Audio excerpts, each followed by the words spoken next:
There's more information on this sheet, and I mentioned the one thing that I think is very important to most of us, and that's that to some of you that he teaches at Drexel University, to most of us that he's edits the magazine Boulevard, which is one of really the 4 or 5 very finest little magazines publishing good fiction and poetry in the country. I want to also mention that Richard is recently married, and to yet another Philadelphia writer, Linda Harris, who writes for The Inquirer and has had some thoughtful things to say recently about the creative writing program here at Temple. But what we're going to hear is some terrific fiction, and so without further information, let's hear the fiction. Richard Burgin.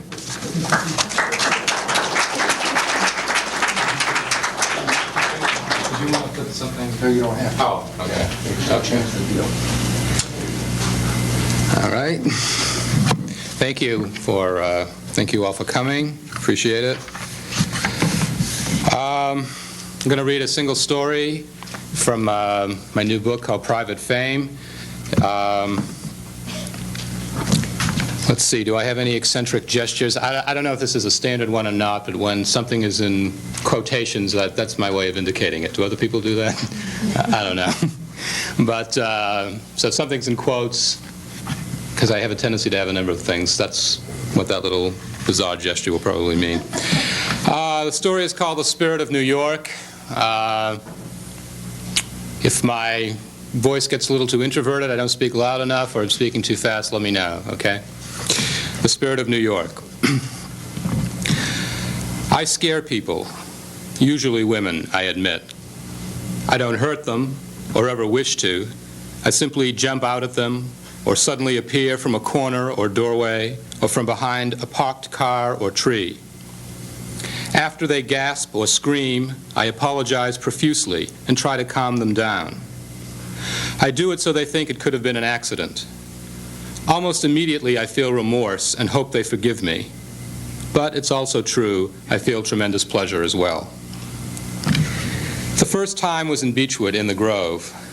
My parents had chosen a Tanglewood vacation that summer, had rented a cottage in the Berkshires 3 miles from the concert grounds, and dispatched me every morning to find my entertainment at the beach.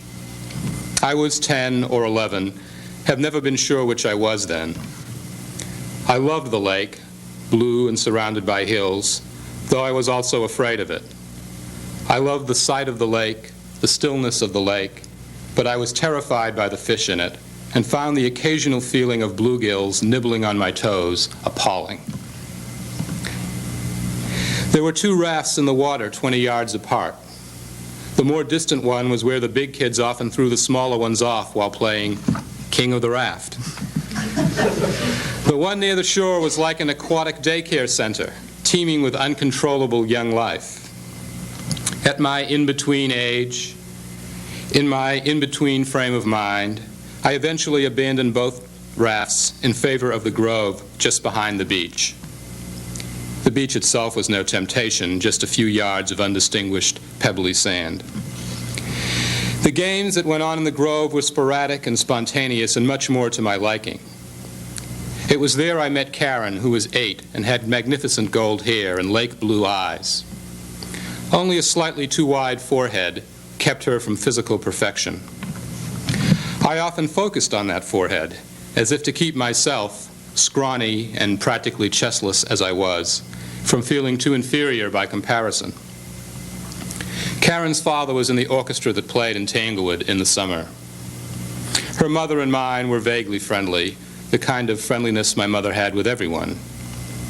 I became slightly friendly with Karen's mother myself, so she thought nothing of leaving her daughter alone with me in the afternoon. As for Karen, she was crazy about me and wanted to spend as much time with me as possible. In the grove, there were also 2 small wooden bathhouses about 20 feet apart. I rarely went there, being shy about my body and detesting the strong smells that filled the men's bathhouse. One late afternoon, however, I told Karen that I wanted to use it.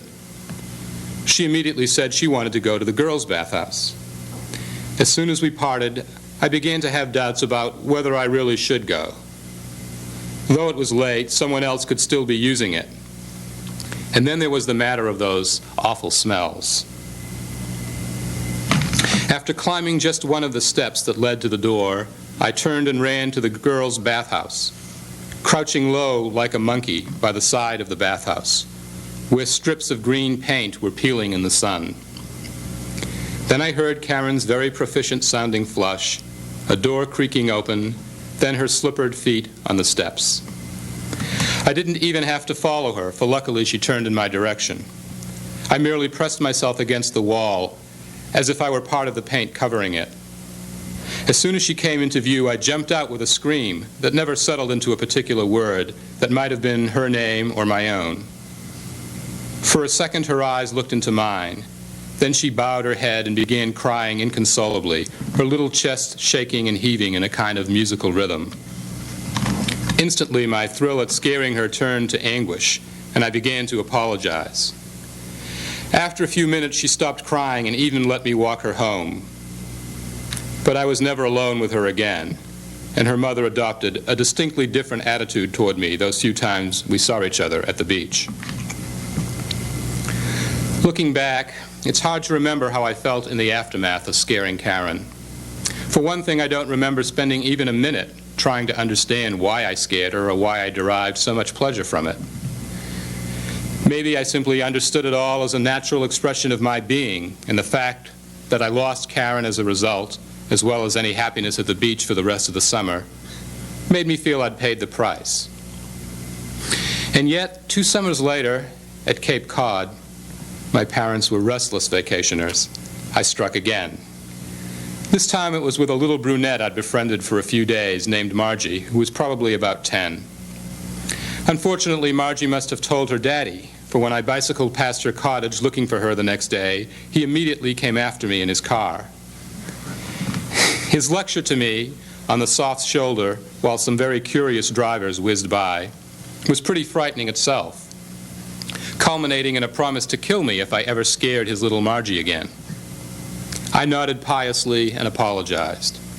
As I pedaled away, I tried to dismiss him as a fanatic, but I did keep away from his daughter and the beach in general for the rest of the summer. In fact, Cape Cod Daddy did such a good job of scaring me that for the next 5 years I put all my energy into schoolwork instead of scaring people, and wound up at a quite prestigious college near Boston. Then in my sophomore year, love tracked me down, just jumped out at me and set me spinning. Her name was Michelle, like the old Beatles song. She was nervous, delicate, sensuous, eager to please. Michelle was many things. That was my first surprise. My next was that our sex life was so paradoxically disappointing. I'd imagined that sex with someone you love would inevitably lead to prolonged states of rapturous closeness. I had the romantic notion that the physical climax was merely the prelude to a much longer-lasting ecstasy. Instead, more often than not, the spiritual bliss I sought died with the physical, or shortly thereafter, as if our timid souls were programmed to flee each other rather than to experience too much pleasure. Our lovemaking was like a play we'd memorized, where each of us performed our roles night after night with only the slightest variation. At the time, I blamed Michelle, though I now believe it's an intrinsic limitation of the sex act itself, or else of so-called human nature. Because of this unexpected yet inescapable disappointment, I suggested a new game to Michelle. The two of us could play it in my parents' house, for they were often traveling and I'd long ago smuggled away a key. The game was a variation on hide and seek, and Michelle, of course, said she'd certainly try it. At first, I believed I would follow the rules of the game. I'd, after all, devised myself. According to the rules, the hider, usually me, would jump out and embrace the seeker once the latter had discovered his whereabouts, and then begin to make love in whatever spot he was occupying. The first time we played, my parents were safely away at some convention for business lawyers. I hid in one of their bathrooms, a space so impersonal I couldn't tell which of them it belonged to. I certainly knew it wasn't used by both of them, since they lived in separate rooms and, except for their compulsive traveling, did everything separately. I shut myself in the closet beside some cleaning fluids and a series of neutral-looking, though spotlessly clean towels. I could hear Michelle whistling as she searched for me, and then singing some silly songs designed to make me laugh and give away my whereabouts. But I was already succumbing to something more powerful than laughter. At first I felt frightened. Then the old thrill of hiding and anticipating, of planning my scream and my jump flashed through me. Though 5 years had passed, I simply couldn't struggle against it, and was literally quivering with excitement. After scaring Michelle, I was so elated that I found I had to think of her expression when I first scared her in order to keep up my lovemaking. Needless to say, the game, which was supposed to be a variation, soon became a regular feature of our love life. When my parents' house wasn't available, we played a scaled-down version in my studio apartment. And when the hiding spots there became too predictable, we'd take a room in a hotel, or in the warm weather would rent a car and drive out to the country. The Berkshires, in fact, Beechwood itself, could be reached with a very enjoyable 2.5-hour drive. I found no reason to tell Michelle why I wanted to play there in the Grove at night. I was feeling too much excitement then to delve into my past, having little patience for either guilt or analysis. I rationalized it all this way. We are both consenting adults. I love the game. And by choosing to keep playing it, she indicates that she must like it too. Although by the time of our trip to Beechwood, there was a lot of contradictory evidence on that point. At first, Michelle thought of the game as kinky. She thought we were pioneers creating an avant-garde mix of sex and theater. But the repetition had frayed her nerves. She had complained once, snapped at me a couple of times, and had let tears well up in her eyes the last few times I suggested playing. Around 10 o'clock, after checking into a hotel in nearby Lenox, we drove down the dirt road that led to the Grove and the infamous bathhouses. We parked just outside the Grove in a grassy area by a creek and walked toward it on a winding path, each armed with a flashlight. There were many stars out, but the trees overhead were so high and dense we felt we were walking in total darkness. Michelle had been ominously quiet for some time. When she nearly tripped over a stray branch, she started to cry a little, then quickly said, "I don't want to do this." "Michelle, calm down. We're safe. Our car's 30 yards away." She stopped crying, but repeated her objection. "It will only take a few minutes," I said. "We'll play a short game. I'll give you clues." "I'm already scared. I don't need to play the game to be scared." "But there's nothing to be scared of." "You're scaring me," she said firmly. And I knew then that we were headed back to the car into a long analytical discussion. I wasn't surprised that we drove back to Boston the next morning after fighting all night long, and that the trial separation she suggested turned into a permanent one. After I lost Michelle, for a long time there was no one. I reacted to my personal tragedy, as I had before, by redoubling my efforts at school, and then at the New York Advertising Agency, where I'd begun writing copy for accounts, including an airline, a specially shaped toothbrush, and, appropriately enough, a bathroom cleanser. At the agency, we were trying to make the public desire our products, but we were also trying to make them fear the consequences of not buying them. I couldn't help recognizing this strange coupling of fear and desire everywhere in New York, even in the clothes people wore. People dressed to make an impression, but they were clearly dressing to scare each other, too. From the dapper young executives at the power lunches to the hookers on the street, the message was, "Look at me. Take me in carefully, though not too carefully, with your eyes. Can you really afford not to buy what I'm selling? Can you really feel safe existing without me?" The effect of it all was to make me withdraw even more.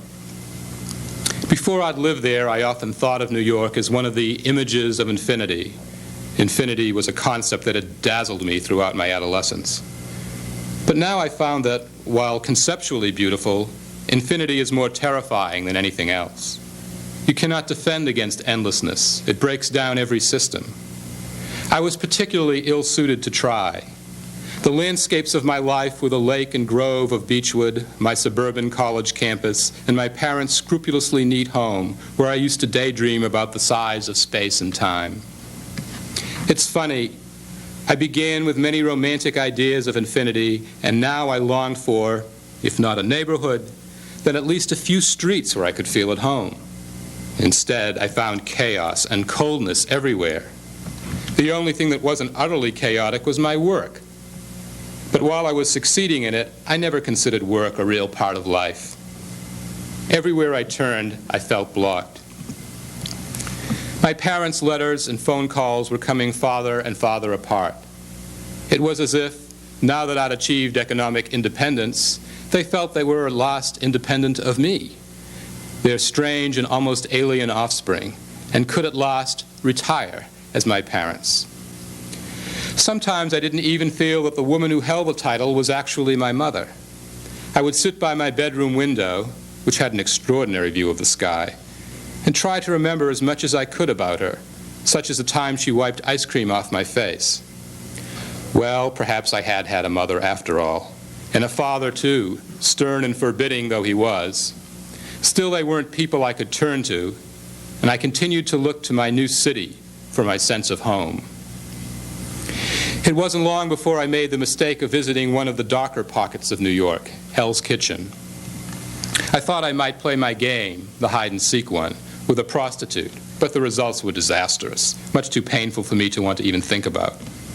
The prostitutes drove me back to my apartment, as it were, where I could only pace like a caged animal and then sit on my bed staring at the intractable white walls until they fused into a single endless snowbank. Nothing like a shiver down your spine to make you stand up and do something for yourself. I was still young, with lots of energy and ideas. Obviously, I had reached an impasse, and it was time to try to think my way out of it. My apartment, like the abominable snowman, had set me off running in the opposite direction. I went downtown by taxi to treat myself to a Saturday lunch at the first good restaurant I saw. At work, we had been trained to analyze products with marketing problems, to come up with scenarios to improve them. I decided it was high time to apply such a critique to myself. I was in Soho when this happened, far out of my normal route. I was also eating lunch at an odd time, 4 o'clock, in quite an elegant restaurant on Spring Street. I took a window seat and noticed there was only one other couple eating, a man and a woman in their early 50s. From their snatches of dialogue, I judged them to be painters. Their harmless but forlorn eyes confirmed my judgment. I ate my chicken crepes and watched people parade by in their leather and furs and cowboy boots and gangster-style hats. Although it was cold, a number of women wore short skirts, their legs gleaming like swords in the streetlights. When I finally turned to my left to relax my neck muscles, I noticed a wall-length mirror. At first I turned away, but then gradually I looked at myself.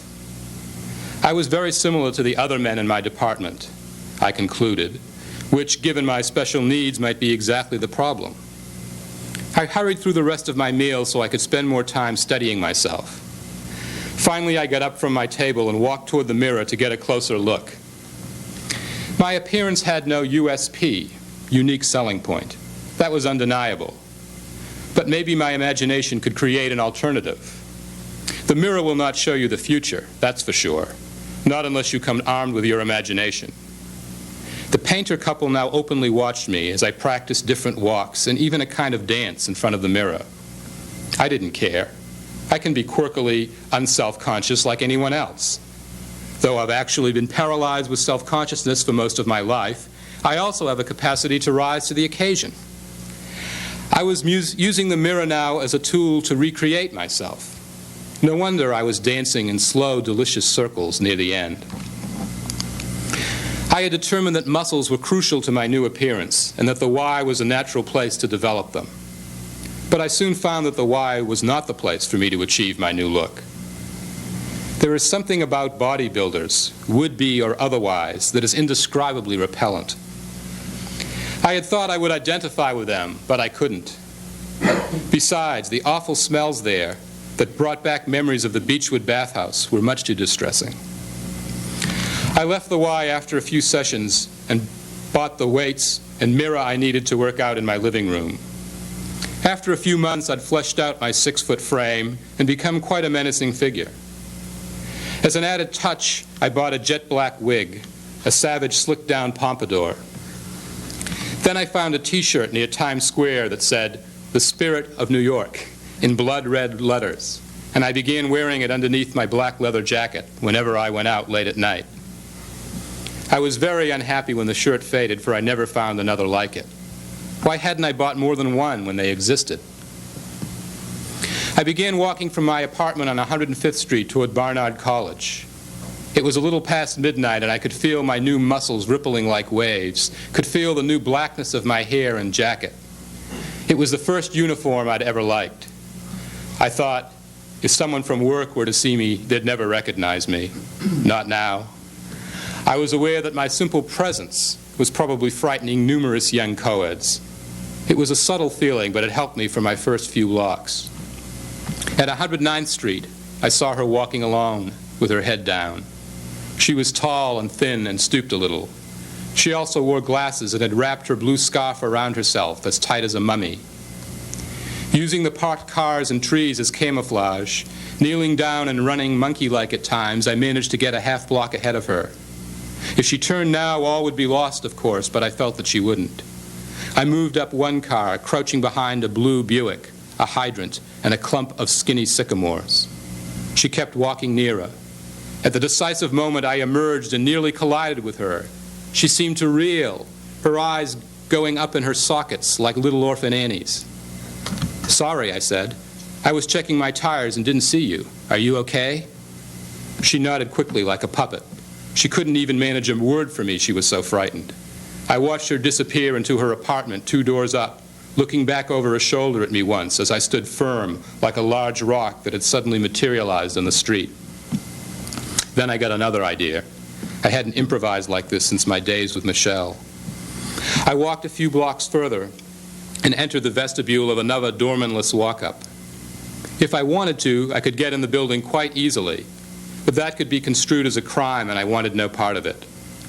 I found a way to curl up as thin as a carrot behind the door, and then suddenly to approach when someone was fumbling with their key or waiting to be buzzed in. I got what looked to be an 18-year-old undergraduate that way. Short and confused looking, he nearly dropped the books he was holding. Later in a different building, I had even more satisfying results. "Oh," a blonde woman with Karen-like hair gasped, "you frightened me." I tried to hide my delight as I apologized. I like it best when someone tells me I've scared them without my having to ask first. Riding the wave of her testimony and recalling her startled green eyes and her hair, which seemed to have been swept back from fright, I arrived home ecstatically happy. Was it the intoxication of my sudden pleasure or something else? I still don't know, but I felt compelled to measure myself.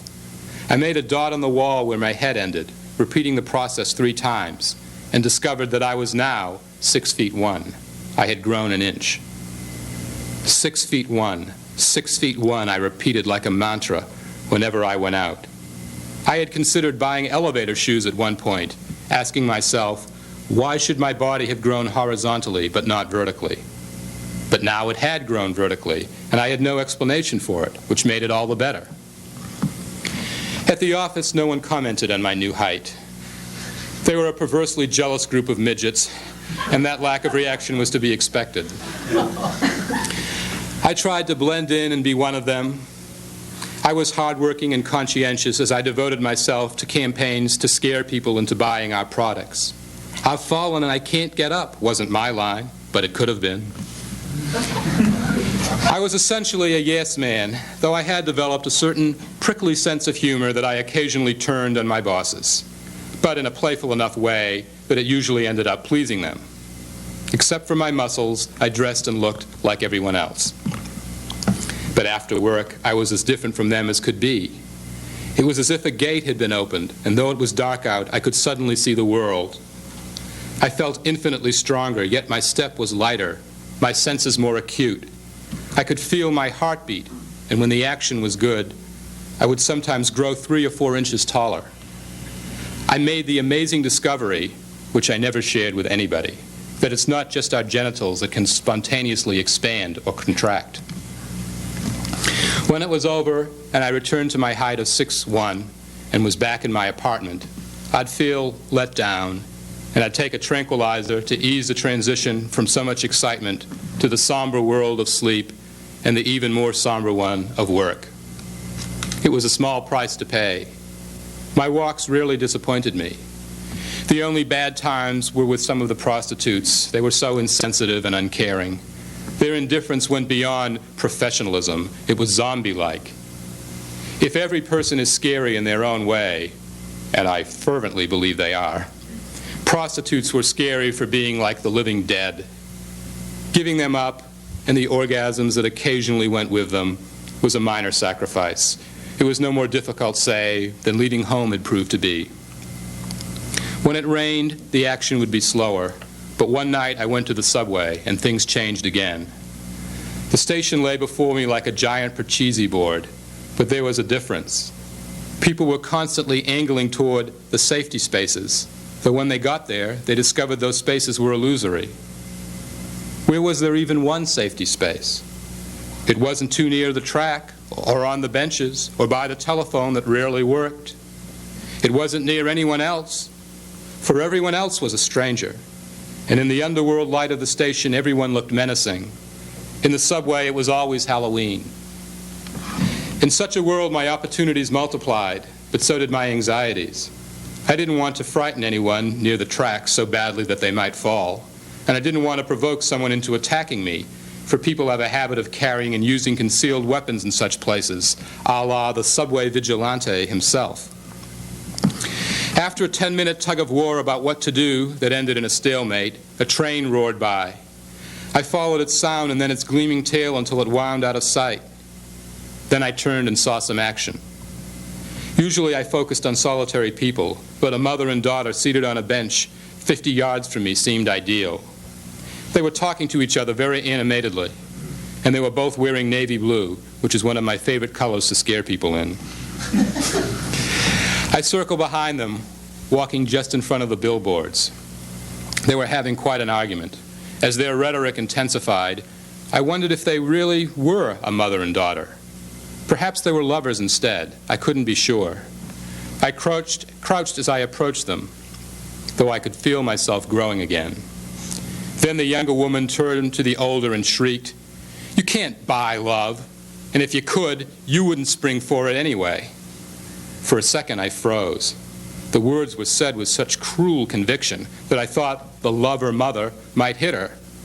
Instead she said, "You're awful," and turned her head away. I didn't see what happened next, as I was backpedaling on all fours until I could safely stand. A moment later I took an uptown train. While I was riding, I thought, that's the most bitter remark I've ever heard. Then I thought it was something I had actually said myself to one of my parents, but to which one I couldn't be sure. Maybe I'd said it to both. Though as time passed, I grew less certain I'd said it at all. Sometimes at night my memory would grow and contract like my height. Still, the fact that I might have said it or could have said it wouldn't leave me alone. I'm not going to let that remark torture me anymore, I said to myself as I got off at 110th Street. I don't deserve to be tortured by something I'm not even sure I said, something inflicted on me from the night air of New York. I saw an older woman in a white uniform, white shoes, a nurse, a waitress. She was standing alone by a pole. I circled behind her quickly like a pelican searching for fish, so that I could suddenly stand next to her with a dark expression on my face. She gave a little start, a spastic kind of nod. "I'm sorry, did I startle you?" She shook her head. She was a proud one, this nurse waitress. But I'd seen what I'd seen and knew what I knew nonetheless. Not even 10 minutes later, I got two 11-year-old girls by the same pole my proud nurse had just vacated. They gasped, then turned numb. I apologized in more detail than usual and raced for the next train before anything could happen. The subway had been a success. My midnight walks got me through the rest of my 20s. Occasionally I would stray from my path and go to the zoo in the afternoon or to a ball game, but I felt oddly displaced and it never worked out as well. That's one reason why I stayed away from Port Authority and Penn Station. Crowds depress me in every way. A few times I went back to the flesh markets at 42nd Street. I thought I might find one or two of the girls I knew, but I didn't.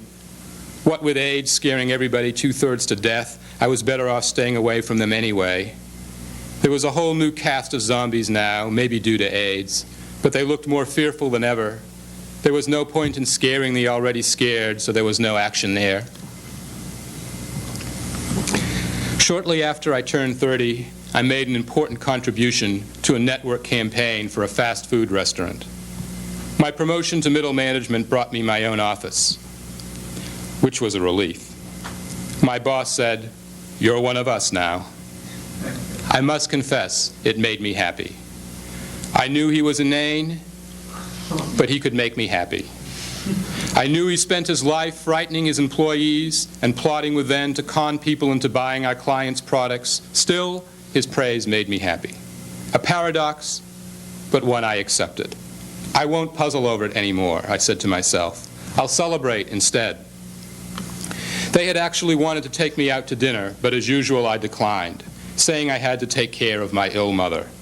In reality, I hadn't heard from her in weeks. My greatest accomplishment at the agency had been turning my dread of after-office socializing into an advantage. People said of me, "He has integrity. He doesn't scheme to get ahead by throwing parties or attending dinners." Besides, while no one liked me, no one was jealous of me either. I was regarded as a private man and a workaholic. My boss had even jokingly blessed my compulsiveness once, and that had made me happy too. I could barely wait until midnight to put on my, by now, badly faded t-shirt, my wig, and leather jacket. I'm treating myself well tonight, I said to myself as I left my building. I had never felt more positive or more powerful as I walked up West End Avenue. It was an extremely humid spring night. I could scarcely contain my anticipation as the blocks went by without action. Everyone was big or in groups, it seemed, but I refused to be discouraged. Instead, I turned right onto Broadway, heading for the subway at 110th. It started happening as I walked downstairs, more and more with each step. By the time I reached the platform, I was at least 6'8". As if they'd heard the thunder of my coming and had all fled, the platform was deserted. I went to a dark space under a stairway and waited. I thought, if I keep growing, my head will hit the stairway, and I'll have to crouch while I wait, or else lie down like one of the homeless. I looked out again on both sides. I was hoping for a woman, of course, but there weren't any. Finally, someone. Though it was a boy, everything else was right. He was alone with his books, about 18 years old, with orange straw-like hair, long enough to be a girl's. He sat down on a bench about 50 feet to my left and started reading. It would be difficult to circle him, but I wasn't in a circling mood anyway. If I walked right at him, my size alone would do it. At the last moment, I'd veer to the right, and he'd look up and find himself sitting next to a giant. I began my walk, aiming myself directly at him. I am a mountain, I thought. As I suspected, the boy kept his head buried in his book during my entire walk. Then, when I was 2 feet from him, he stood up unexpectedly, and we bumped. He was startled, shocked, in fact, but he said nothing. "Sorry," I said, but I didn't move. I wanted more acknowledgement of what had happened, so I stood in front of him. He looked up at me, his face twisted like a corkscrew. "What's your problem?" "I don't have any problems. Sorry about the collision." "You walked right into me. I saw you." Instinctively, I put my hand over my heart to protest my innocence. At the same time, he reached into his pocket and took out a switchblade. For a second, we stood stunned, facing each other. Then I went into my monkey crouch, let out a scream, and barreled into him, knocking him back into the bench. I punched him hard in the stomach twice, and he gasped and dropped his little knife. His face went white like he'd been electrocuted. "Look what you did," I hissed, shaking my hand in his face. "Please," he mumbled, petrified. "Get out of here," I hissed once more. He turned and ran to the turnstile, squirming through like a fish through a net. For a minute I began spinning in circles like a top while I shrank down to 6'1". Then I looked at the platform and saw that what he'd dropped was a pen, a silver ballpoint, that I had somehow mistaken for a switchblade. I stared at it, mesmerized, though I never touched it. Finally a train came. I sat in a corner thinking about his pen and the silly line about it being mightier than a sword, which in this case had been strangely true, in a way, although also false. When I got to my lobby, I shielded myself from my doorman, saying the quickest of hellos. Mercifully, there was no one in the elevator or on my floor. The first thing I did in my apartment was to take my tranquilizer, wash my hands, and assure myself that nothing terrible had happened. But no sooner did I feel relief than a hideous anxiety swept through me, like the clouds I could see massing outside in the night sky. Just what did I think I was doing? I had hit someone, thus breaking my own anti-violence rule not once but twice. Had I no conscience at all?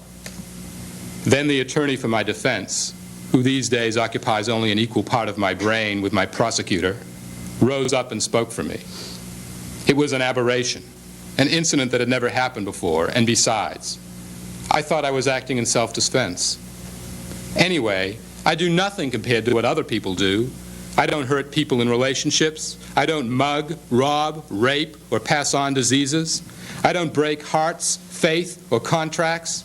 All I do is scare a series of strangers for a few seconds, and until tonight, nothing awful has ever happened.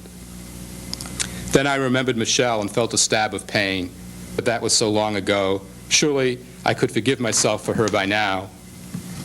I paced around my apartment, alternately reminding myself about my promotion and trying to resolve my dilemma, going back and forth between the rebuttals of my attorney and the accusations of my prosecutor, when suddenly I saw a gigantic white fang in the sky. As soon as I realized it was lightning, I was shaken by a boom of thunder, so powerful and penetrating that I instinctively knelt beside my bed for protection. I could feel myself shrinking still more as the horrifying pattern of lightning and thunder persisted, filling my window like a surging white ocean gone amok. I was too terrified to move a muscle. I thought, God is like me. He wants to scare people, so that's why he's doing this.